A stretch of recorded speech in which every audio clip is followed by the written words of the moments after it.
Le district de Shanshan est l'une des rares villes dans le monde située à proximité d'un désert, en l'occurrence celui de Kumtag, le 5e plus grand désert de Chine. Li Qiantu est une touriste du Sichuan qui voulait venir ici depuis longtemps. Vivre dans cette tente, entièrement équipée, lui coûte 140 $ par nuit. Le prix n'est pas bon marché, mais Liu Qiantu pense que cela en vaut la peine tout de même. Le Sichuan compte de nombreuses forêts denses et de hautes montagnes. Le paysage ici est complètement différent de ma ville natale. J'aime particulièrement la nuit ici, quand les étoiles illuminent doucement le sable jaune. Le désert de Kumtag est un endroit génial.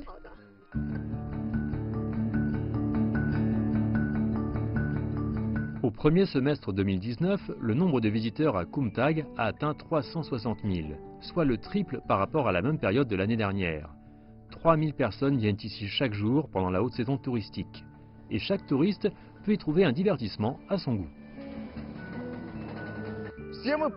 Tout le monde sait que descendre d'une colline gelée en hiver est une chose particulièrement jouissive. On descend rapidement, on ressent une montée d'adrénaline et le vent froid nous fouette le visage. Vous allez me dire, que faire s'il ne neige pas? Eh bien, allez skier sur les dunes. Vous pouvez skier toute l'année sans vous ennuyer. Allez, essayons. Tout le monde n'aime pas le ski sur sable. Dans les montagnes enneigées de Tianshan, du district de Chitai, les gens peuvent également s'essayer aux sensations de vitesse.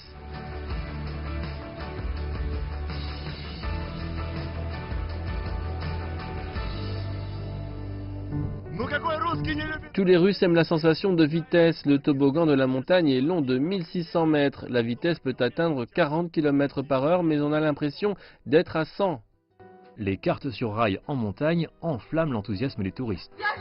Je suis de retour saine et sauf. Cool. Tout en étant assis dans votre carte, vous pouvez profiter pleinement du paysage environnant. Nous sommes maintenant à une altitude de 2 km, d'où nous pouvons contempler ce paysage magnifique. Les montagnes enneigées ici ne sont pas inférieures à la montagne Albis et il y a des forêts de conifères denses. Il n'est pas surprenant que le district de Chitai soit un site touristique populaire de la région autonome ouïghour du Xinjiang. Cette zone est appelée Tiangbulakre, ce qui signifie source d'eau bénite en kazakh. C'est le berceau des 12 fleuves. Une base touristique y est maintenant établie et ces magnifiques paysages attirent des touristes chinois et étrangers. Une attraction populaire fait fureur à Tiangbulakre, la pente étrange. Elle enfreint les lois élémentaires de la physique pour une raison inconnue. Lorsque vous montez, vous n'avez pas besoin de pédaler, mais quand vous descendez, comme nous le faisons maintenant, vous devez pédaler.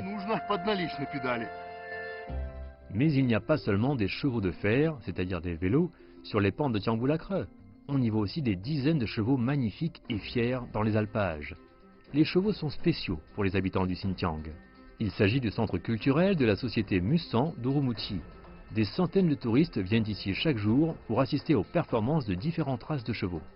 Outre de beaux chevaux, les touristes peuvent également voir une variété de choses inhabituelles au Xinjiang. Par exemple, des fossiles de troncs de peuplier Populus euphratica au centre Mustang. Le peuplier Populus euphratica n'est actuellement visible qu'au Xinjiang. Ils peuvent atteindre 200 ans.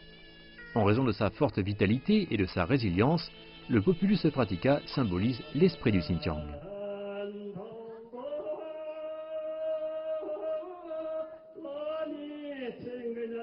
Cette chanson est chantée aux touristes qui viennent au lac Barkol.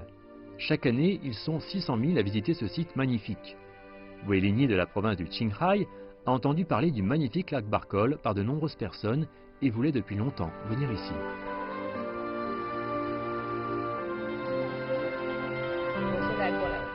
Montagne enneigée, lac miroitant, chevaux marchant le long de la rive. Le paysage ici est vraiment magnifique, sans parler de la gentillesse des gens. Le gouvernement chinois attache une grande importance au développement des infrastructures touristiques au Xinjiang. Rien qu'en 2019, un total de 51 millions de dollars a été alloué à la construction d'installations touristiques. Au cours des 10 premiers mois de cette année, le Xinjiang a accueilli plus de 200 millions de touristes contre près de la moitié l'an dernier. Les recettes touristiques réalisées ont atteint 49 milliards de dollars américains, soit une augmentation de plus de 40% en glissement annuel. Ces chiffres indiquent que les gens du monde entier veulent maintenant voir le vrai Xinjiang.